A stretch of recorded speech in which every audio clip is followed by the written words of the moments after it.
What is going on, everybody, and welcome. This is episode number 64 of RizzoCast. I'm Steven Rissotto, and we are joined, along with Jasper Lindsey. I keep forgetting him. And we are joined today by head varsity baseball coach at Archbishop Riordan High School, my alma mater. It is Coach Brandon Ramsey. Coach, welcome. How you doing? I'm doing great, man. Just got off the field, got to working with a couple little kids out for a little baseball camp. So, man, I'm doing great, man. It's a good day. So, if anybody's listening out there, this is the guy that revolutionized 5'8", 150 right-handed pitchers, low three-quarter release who throw 55 miles an hour. No, just kidding. But yeah, he put me in big spots, so appreciate him for that. But right off the bat, you, along with many coaches in your role, kind of have dealt with players being rusty due to the time off, no travel ball last summer. Was it kind of tough to navigate through the season? Because I know you guys just finished up. Was it tough to navigate through that and have everybody come kind of into the season in shape?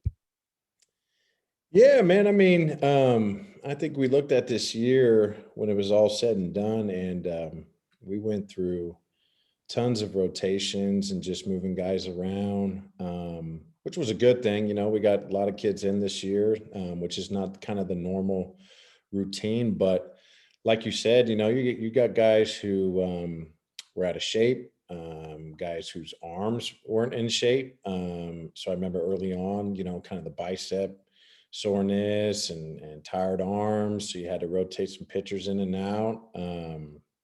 And ultimately, for these guys, really hadn't seen any of them play that much in the 2 years. We had our season cut short, and then we had a season pretty much washed out. So it's like, it's like two brand new teams coming in, trying to combine them that I haven't really seen. So, yeah, man, there was a lot of things going on. Just trying to get used to some guys, trying to lock down kind of some different rotations and matchups. And at the end of the day, like you said, just tons and touch of rust to knock off too, man. It was quite the year with that for sure.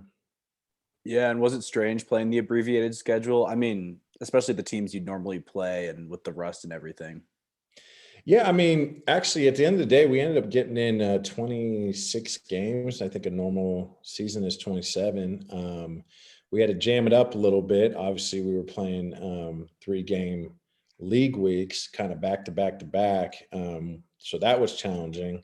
But all in all, we got a lot of games in, and because of the rotating guys around and utilizing different lineups and giving guys a lot of opportunities, we were able to kind of weather a lot of the storm with that, and built a lot of guys up with a lot of innings. So let's get into you personally here. How did you kind of get involved in baseball, and how did you kind of figure out that it was a passion of yours? Oh man. That's loaded.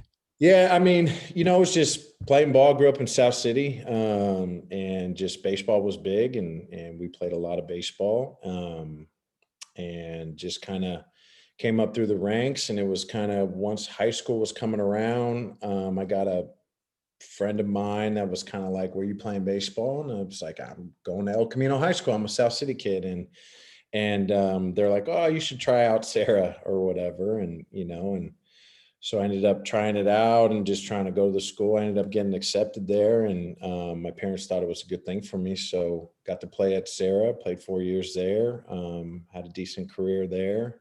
Um, I played football too, so I kind of had a decision on at the end of the day. Not like I was a big D1 guy, but I had an opportunity to play for JC for either way and kind of pick my career if I wanted to play football or baseball.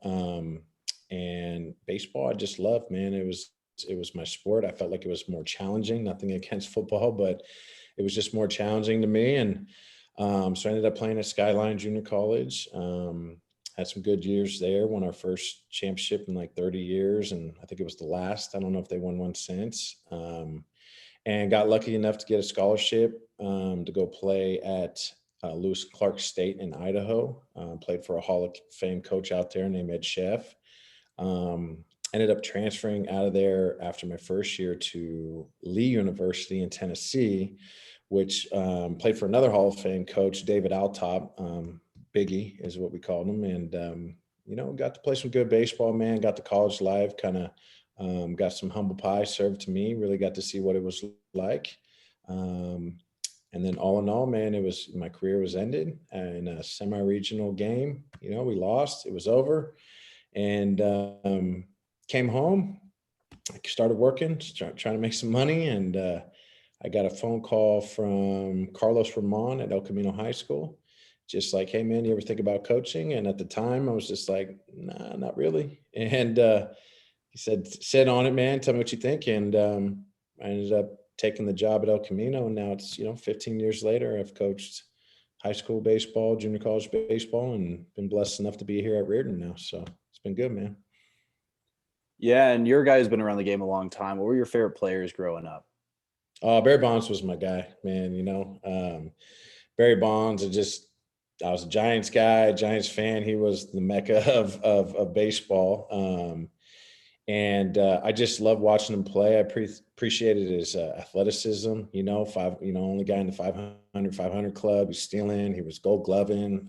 He was hitting bombs. I mean, the guy was legit, the best I've ever seen. And being a Giants fan, I mean, there was just nothing else, you know what I mean? So Barry Bonds was my guy, man. I got a chance to meet him, shake his hand. I was a bat boy for the Giants at one point. And, I got a signed ball up in my room still. And him and Dusty Baker got 2 balls. And, man, he was the guy, though, man. I love him. Definitely my favorite. Yeah, so I mean, you went to high school at kind of a powerhouse for baseball and just sports in general in Sarah. But what are you noticing between the young athletes you see today at Riordan and the athletes you grew up playing with? Well, I mean, that's there's a difference, Sarah gets a lot of talent, they get a lot of guys that are going there to play baseball. I mean, when I played there, I think we had, if I can go down, I think our first baseman went D1, our catcher went D1, our shortstop went D1, our center fielder went to junior college, but that was because of grades. He ended up getting drafted. Our pitcher was playing in AAA. So, I mean, like everyone I played with was going, high level college baseball, pretty much our entire team, where, at Riordan, at least where we're at now, we're lucky to get a guy out here or there to play some college. I don't think we have a couple junior college guys or maybe some guys that are going to try and walk on. So I think that's really just the difference. We're just not that type of program, maybe not that type of school. All in all, we have a lot of kids that come and love the game, but just may not be the same talent level. That's all really the difference is, Yeah. So more and more coaches, maybe on the younger side of things, are kind of entering the industry. And I know you mentioned you entered pretty young. Why was coaching something that intrigued you? So when the guy at El Camino came up to you and said, hey, do you want to coach? What kind of intrigued you to kind of take the bait? Actually, I was, be honest with you, I remember I could still sit there and remember the game's over. We lost, packed up all our stuff. And I was in Alabama playing in a semi-regional. And I remember just hanging over the fence, man, looking at the field. It was a beautiful field. It was a midday game, clouds, beautiful sky, man. I was just kind of like, this is it, man, and in my head, baseball was over. My career was over. And, I had to come home and I had to go to work. I didn't have any luxury to play any independent ball or anything. And when I came home, I'm working, and so baseball was the last thing on my mind. And so when I was asked, it was a genuine, like, nah, I don't think so, man. Like, I'm a baseball player, I don't really know how much I want to be a coach. I didn't really expect it to be something that I wanted to do. But sat on it. I think it was like 2 weeks I sat on it, 2 or 3 weeks that I sat on it. And I was just like, you know what, I'm gonna give it a shot. And man, I'll tell you, I remember just getting out there, being part of it again. And it was just like all those feelings came back, that love came back. And I think it was after the first game where I got the same butterflies and jitters that I did when I was a player, that I was like, all right, I'm back in this game. You know what I mean? And I'm felt like I didn't have to be a player to be part of the game, and when I got that feeling, man, I knew it was something that I wanted to do long-term for sure. Yeah, and you've been coaching the city a long time. Have you seen the game kind of shift culturally over the years? And I mean, are you seeing players who still love the game as much as you did when you first started coaching, or have you seen the game kind of dwindle in the city over the years? Oh man, I think the love's there for sure. I don't think the love has died down. People really love the game. They really love the sport. I just don't think people play it like we used to. We loved it, I think, just the same. We were watching and playing, emulating guys, all that same stuff. But, we were out every day playing strikeout or throwing balls around, hitting ground balls. I mean, it was just like, that's what we did. I don't know if kids are necessarily doing that as much. I think that's really the divide, at least in the city. And there's probably many reasons, right? Transportation, field space, all those type of things may not be the same. We're growing up, we had fields, we're running around on bikes everywhere we went. So, it's just like throw a bag on, get to the park, and everybody's playing. So I think that's probably the only difference, because you just don't see the same type of physicality. You don't see some of the same like instincts of the game that we kind of had coming into it. So, and even just little things like throwing. That's been one of the biggest hampers for us, I think, coming out of the city is, a lot of kids don't come in here ready to throw, and just having that arm where, like, not that anybody was necessarily teaching us, but as you're throwing every day and playing catch and playing strikeout, you kind of figure it out. And, we get kids as freshmen in here. It's like, man, it's like ground one and then ground floor, and I've got to kind of build them up and teach them how to throw. So just getting out there and play, I think, is something that is just missing with our city kids. Yeah, definitely. It's definitely something where you gotta kind of just play it just to get a feel for the game. Oh yeah. Oh yeah. I mean, just think about, that's what it is, man. It's, you get out there and just like, it's 3-on-3, whatever. And you just play different aspects of the game, and you start learning like the game within the game. And that's something that kids, I think they're missing, especially even the kids that are playing, they're, in cages and they're doing just a club ball thing, but they miss all the little details, the game within the game, and those instincts that it takes to be a real baseball player. And they're on their phones too much. And there's too many screens. Yeah. They've got the MLB show on their phone. So, what else you got to do? Yeah, exactly.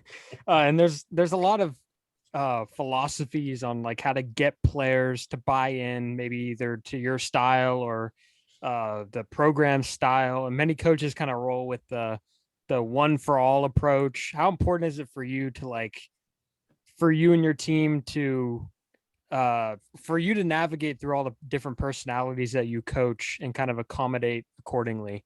Some guys are going to need a kick in the butt. Some guys are going to need a little bit more coddling. So how do you kind of navigate through that?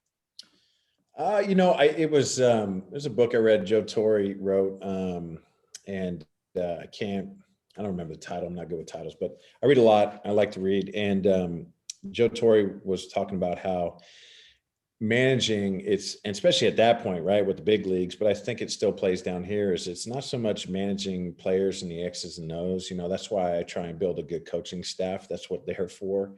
My job is to, like you said, get guys to meld, manage egos, manage people, build relationships, because that all helps us mesh together. And I talk to coaches all the time about this, a little secret, the cat's out now, but basically, I tell coaches like, hey, let me be the bad guy.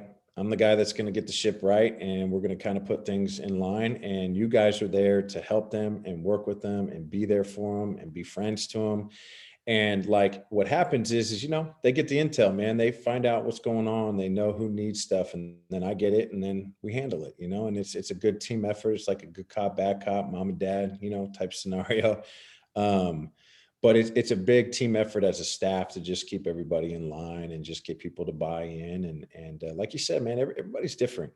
You hear stuff sometimes, people think that kids change and stuff, and I don't think they changed at all. I just think that, we can't be afraid to discipline, can't be afraid to hold the kids to high standards. But I think that kids, if anything, demand a little bit more of a relationship nowadays, right? So the way I kind of say it to coaches, and then this is for myself too, like, if I don't know you, you're not going to take well to instruction. You're not going to take well to me yelling at you, right? You're not going to take well really to anything.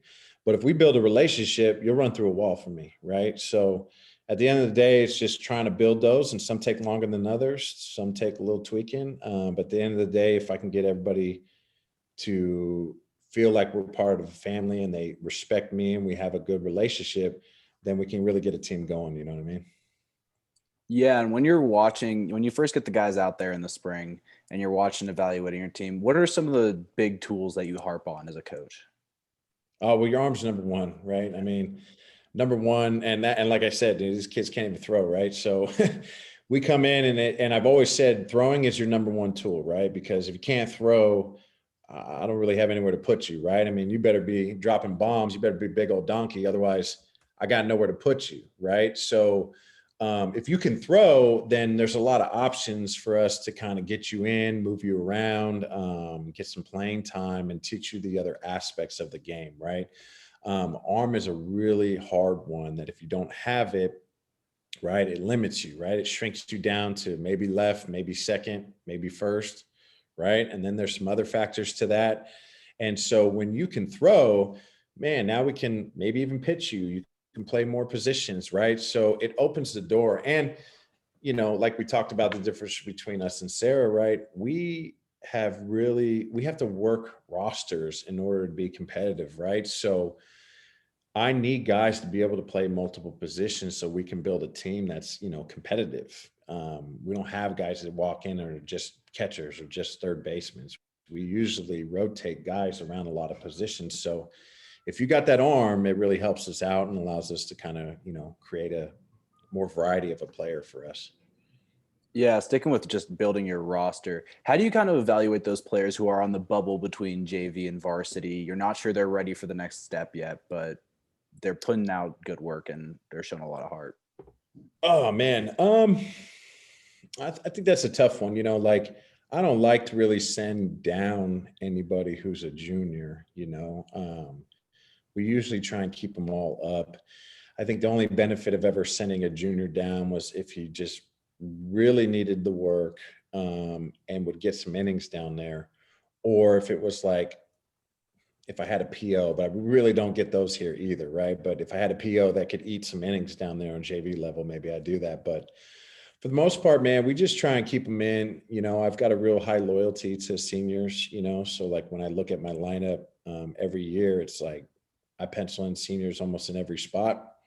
It's their job to lose, and we build the competition, and then we just kind of funnel guys up. But yeah, it's really hard to move guys around like that. It's just not something we do very easily, you know.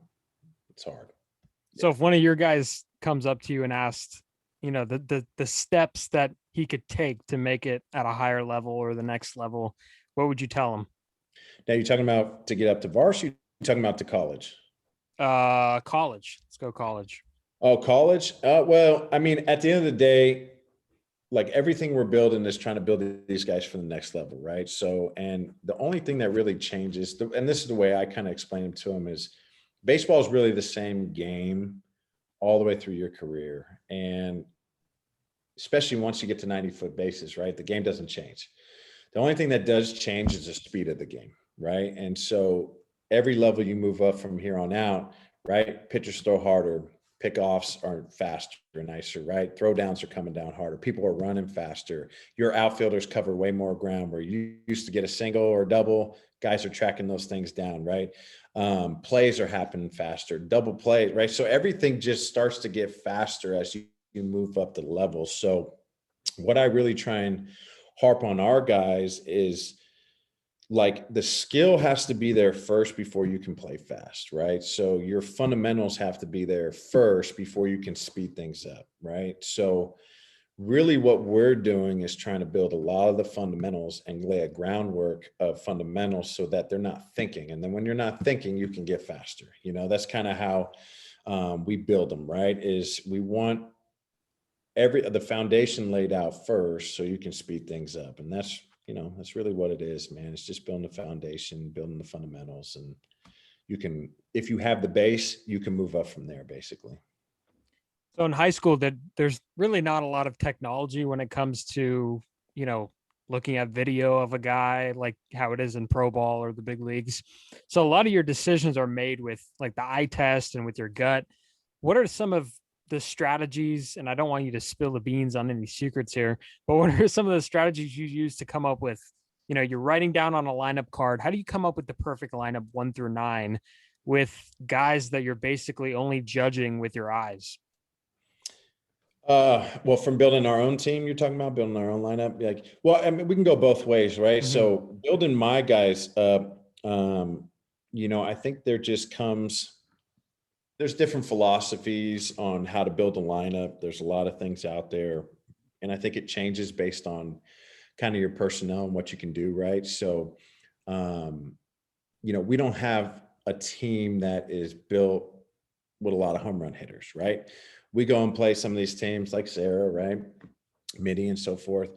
They got guys down the 7-8 hole that can drop a bomb, right? And we don't necessarily have that, right? I think we had 1 home run this year. Okay. So in order for us to develop and to get runs, we need to do other things, right? So plate discipline is a big one for us, so that we can get on base, get deep in counts, maybe walk, so forth, right? Another thing I like to do is I like to split my outs. Okay. So now the kids know who were the outs, but I like to maybe put a good hitter, then maybe a guy who's not so much, and then another good hitter, and then maybe not so much, and then another good hitter, and spread it out, because then it gives me opportunities to do some hit and runs, move some guys over with bunting, and play a little bit more of the small ball action to develop our runs. Right. So we've got to be more creative. So our lineup is dictated on that, right?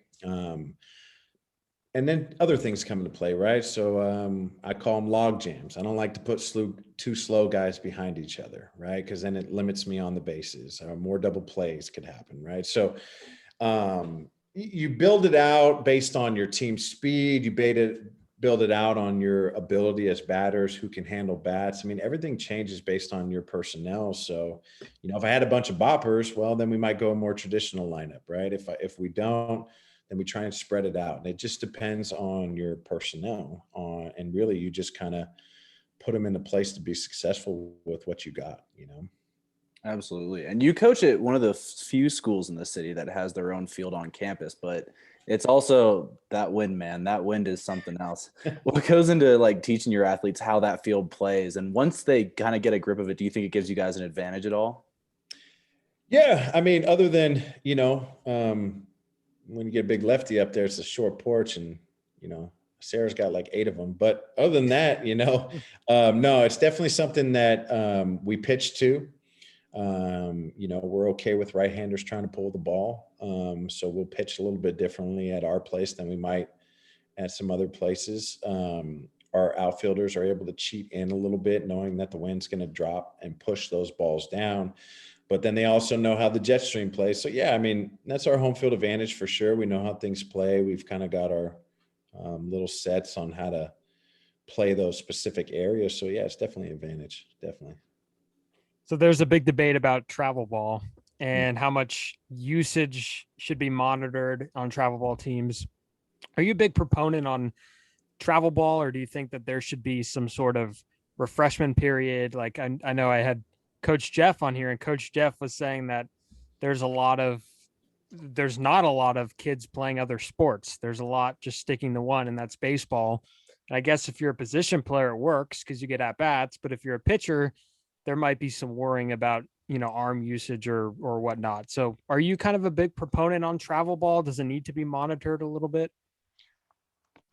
Yeah, 100%, man. I mean, look, and pitcher or not, I think it's hands down for every player, right? Like, growing up as a kid, right, we did everything. We were throwing footballs around, throwing baseballs around. We were playing basketball. I mean, we were always just doing something, right? And I think it's just good for kids in general, because specializing in things are like good in some ways, but you can pick up other skills that will translate, right? So I remember when I started playing football, I didn't start playing football until I was at Sarah. And what happened I was athletic and I had some natural strength or whatever. But when I got into football, man, it was like I started to really hit a weight room more, right? You don't hit a weight room like that as a baseball player. As a football player, it's like, man, I started building up some massive legs and really starting to see balls go farther. And I picked up another aspect to my game that I didn't necessarily have just doing baseball, right? You may learn more lateral stuff. You may get better with your feet. I mean, you start to cross train. Cross training is something that they do in Olympic guys too, to just not be stuck in the same planes and the same motions. You want to try and switch those things up so your body can have more variety, and it ends up translating to make you a better athlete, right? So I think all in all, it's like play other sports, get stronger, and do what you need to do. And then if you really want to make a decision, I guess you could do it your junior, senior year. But looking back at my year, you got a commitment too, right? So if I played football, I'm gonna play all 4 years because I owe it to my team, I owe it to my brothers. And I think at that point, once you go to college, then make your decision, right? Or it'll pan out. From another sense, I think club ball is terrible because I think it's doing a disservice in two ways, really. Arms, the biggest. I'll come back to that. But really, just like I said, kids are not practicing enough. They just play all the time. And so that's cool, but they don't learn all the ins and outs and the basic skills and the real small details of the game. They kind of miss out on that. They can hit and they can pitch. That's really all they can do, So I think that's not good for them. But from an arm standpoint, hands down, I think that's the number one reason why kids shouldn't play club baseball, is because you look at big league players, they play back-to-back games, right? They don't even play double headers really anymore, right? And even then they get breaks, and pitchers are like 5 days rest or whatever rest, right? And these are adults. These are adults doing that. You got kids that are still developing, and they're pitching and then playing, and then they're coming right back the next day and they're pitching and playing. And it's just like, it's too much. It really is too much. And if I was a parent, the Pitch Smart USA, I don't know if you guys have seen that stuff. So MLB did a whole study on it, and they put this thing out there. And I guess nobody's latching onto it, but it's like if you throw more than 20 pitches, you need a day of rest. So if I was going to a program as a parent today, if I walked into a place and said, I want my kid to play here, how do you handle the roster? And if they didn't follow Pitch Smart USA, see you later. I'll find another place. But unfortunately, I think parents are just so focused on winning. They think that, I'm on the best team. This team's winning, and my kid's going to be a college player at 5 years old. I don't know. But ultimately, if they're not following the Pitch Smart USA system from the MLB, I think it's a detriment to every single kid out there. So. Yeah, I was watching a YouTube video the other day, and these parents were saying that their kid is a reincarnated version of Lou Gehrig. I was like, God, what are these guys on? But yeah, so speaking of hitting, I guess, well, we weren't talking about hitting, but whatever, it's a transition. So let's talk hitting. There's a trend that's really taken over baseball, and it's called the 3 true outcomes. And I'm sure you've heard it, and I don't know if you're sick of it or not, but I am. I don't mind the walkings and the homers, but the strikeouts are really what's killing me as a fan watching the games. And Major League Baseball as a whole is hitting a collective. Last I looked, it was 237 in 2021, and that is alarming. The ball's really not in play a whole lot. So how alarming is that to you? Well, man, it's just, everybody's got to make adjustments, right? That's just what the game is, right? Baseball has been being adjusted in multiple ways, and pitchers adjust, they come up with new pitches, hitters adjust, things happen. And you just kind of see that adjustment happen through the game. And unfortunately, we're at this point in the game where, home runs are the big deal, I guess. I thought it was going to change kind of once the juice got out of the baseball, like steroids, and I thought it might change, but they juiced the balls or whatever, so they say. And so home runs were still live, and everybody's on this sabermetric hype. So they're just playing the stats like, okay, we can win more if we're hitting more home runs. I don't think they really care about the fans. And I mean, if you ask me, I mean, why would you, right? I mean, the games, nobody's getting paid, nobody's keeping their jobs based on keeping the fans in there. I mean, I guess they are your payroll, but right, they're trying to win. and they're going to do whatever the sabermetrics tell them to win. If that's hitting home runs, and it is what it is. I don't like what they're doing to try and help the fan base. So like this whole runner on second base thing and trying to build it up. I don't know, man. It's really hard because these guys are trying to make money. Nobody's going to pay them to hit singles. Everybody's looking to hit home runs. So I kind of think it's just the nature of what they're being asked to do, you know? 2 out hits. We need you back. I agree, man. Hey, look, all day, I wish we would go back to that. I think there's some good stuff in there. You know, if you ask me if they made any change in the game, I would just push the mound back. You know, they've done it before. I think they could do it again. They got all these pitchers that are only throwing 1 or 2 innings anyways and throwing 100 miles per hour. Just push them back a little bit. Probably get more hits, probably get more balls in play, and you don't have to change the game any. And that's something I would, you know, if it was up to me, I'd just push the mound back, forget the pitchers. Offense will probably climb real quick. You know what I mean? Yeah, no, for sure. Do you buy into like the launch angle and exit velocity? Because I don't see a use personally for launch angle, but I feel like exit velocity is pretty useful because, Yeah. I mean, who's not trying to hit the ball hard? And I guess if there's a quantitative number to, I mean, I guess it would get into a guy's head where like they want to beat, 105 miles an hour off the bat, and that could create bad habits. So do you buy into launch angle or exit velocity? I think it depends on the player, depends on the field, depends on where you're at, right? Like, I think it does really no good for high school kids, probably college kids, because launch angle all you want is just going to be a fly ball out, right? You're better off hitting a ground ball at that level than you are hitting a fly ball. I think for big boppers and the way the field's dynamics have turned down in the major leagues, that, they're just playing the odds, and I get it. But for younger guys who aren't as strong, I think you're better off learning how to hit high line drives. I think it's also nature of the pitchers. We talk with Coach Harlan about this a lot, how they're just not throwing the same pitches that they used to. Everything's hard. So these guys are able to guess a little bit and just kind of get out on their front foot and let it fly. So, maybe if pitchers start throwing more changeups and bringing back some of these real nasty, slow stuff, maybe they'll have to change, I don't know.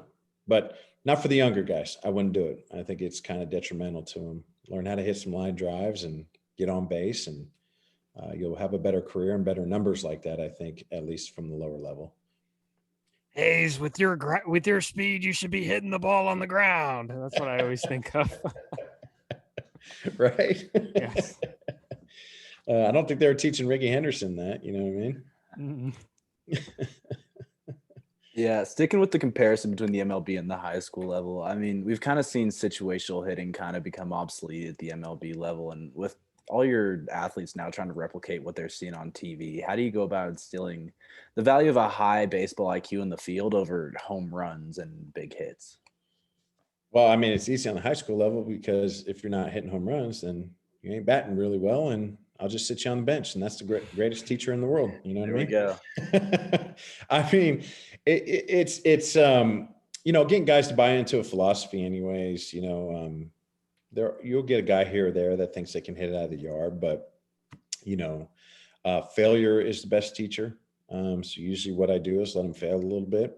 And then once they start to fail, then they start looking for help. And then when they're looking for help, that's where you get your buy-in, you know what I mean? And you're able to basically, hey man, well, let's try this, and then you can get those guys to buy in. But for the most part, everybody else is pretty much, you just got to get them to buy in to team at bats, what matters, right? And the most important thing to me is runs and RBIs, right? I mean, you got to score to win.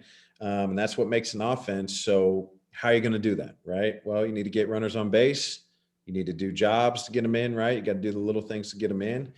And if you're doing that, you're being successful, right? And I think that's an easy sell for the lower level kids.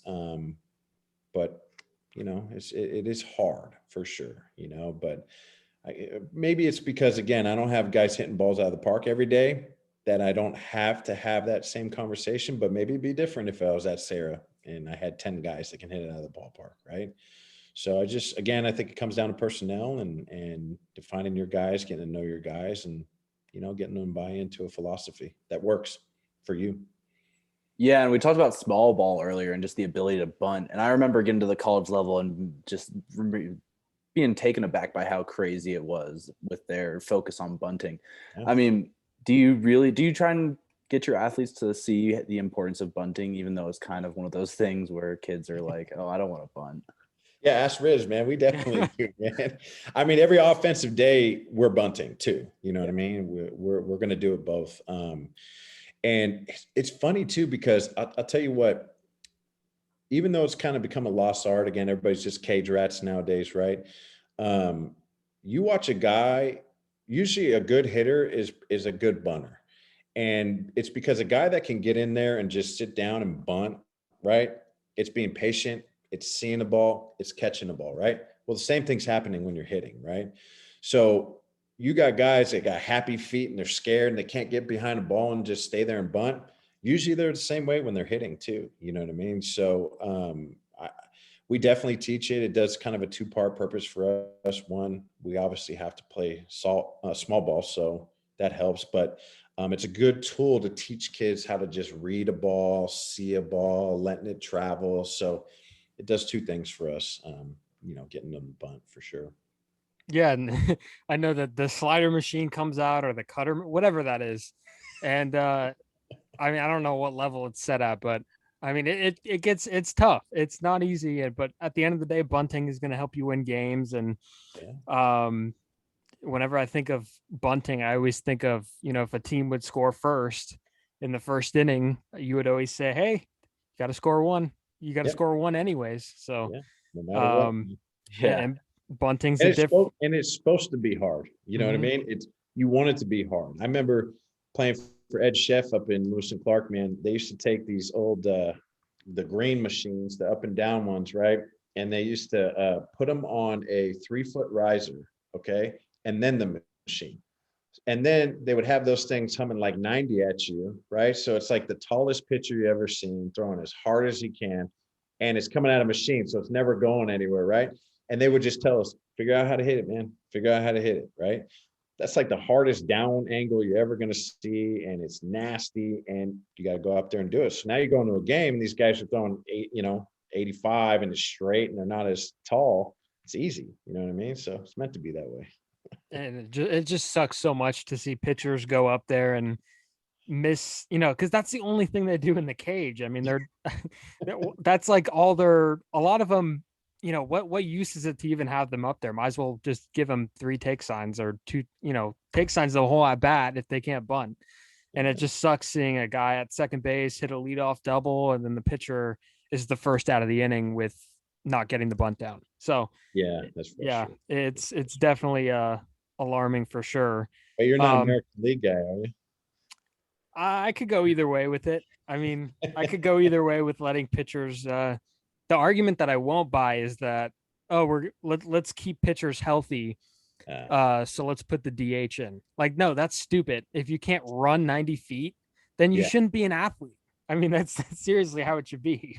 You're right, man. Think about the benefits of guys like Carlos Zambrano or like, Madison Bumgarner, right? I mean, didn't Zach Greinke could hit too, right? So, I mean, it's dual purpose, man. That's a good thing, makes you better. Why not? And I think Zach Greinke is trying to be, he said that he wants to be the first 10-10 pitcher in baseball history. So 10 steals and 10 homers. I think he's 9-9 right now. But Zach Greinke is definitely a very interesting guy.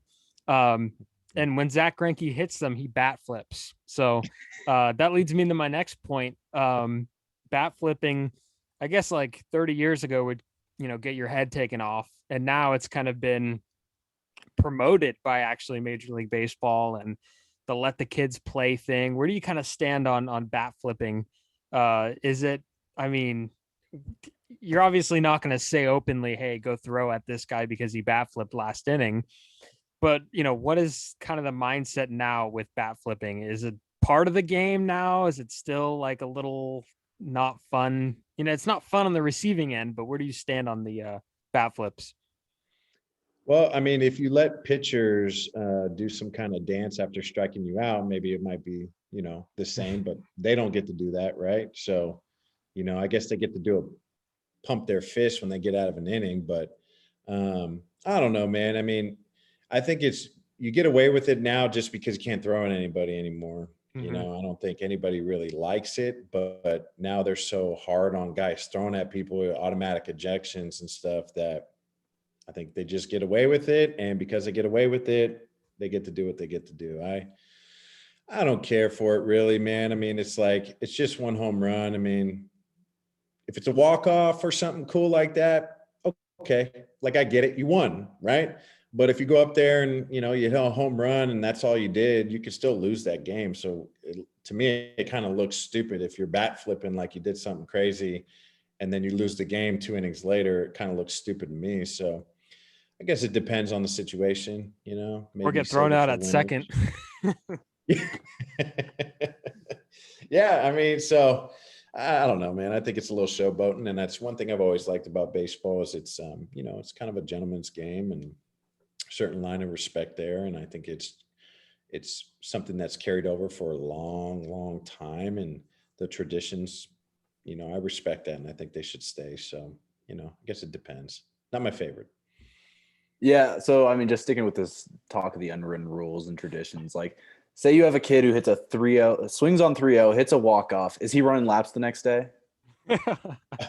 Yeah, he's getting taken out. Well, he walked off, so I guess he's not getting taken out, but oh yeah. Because I mean, especially at this level, right? It's about the team, right? And it's just disrespectful to do that type of thing, right? And it's something that we've never varied from, regardless of the situation. I'm pretty hard on that, and Riz would know that. We've got certain rules, and there's certain things. You're never better than the team, and there's a certain way that we play this game, and certain things that we do. So, regardless of who you are, what you did, how it happened, we're going to take you out. You can learn a lesson because at the end of the day, you're never better than the team or bigger than the team. So, especially when you get to those teams that just flat out are not good and you get to like their fifth or not fifth, but third or fourth pitcher out of the bullpen. And it's just these walking guys. And like when you walk 3 guys straight, you're going to swing at 3-0, like the next hitter. Like it is kind of bad taste. And, nobody's getting paid at the high school level or college level. So, and like you said, it's disrespectful, man. Those poor kids are out there working, man. And that's, baseball is a good sport that can teach you a lot of things about life too. You know what I mean? And just because somebody's down and out, you shouldn't be taking advantage of them. So yeah, it's a learning lesson. That's all it is. And there's no arbitration. So like you can't point to, because like what happened with the kid with the White Sox is like everybody was defending him saying, it looks better to have 30 home runs in an arbitration year rather than 28 or 29. It's like, well, at the high school level, nobody's keeping track and nobody cares. So there you go. Yeah, that's true. That is true, man.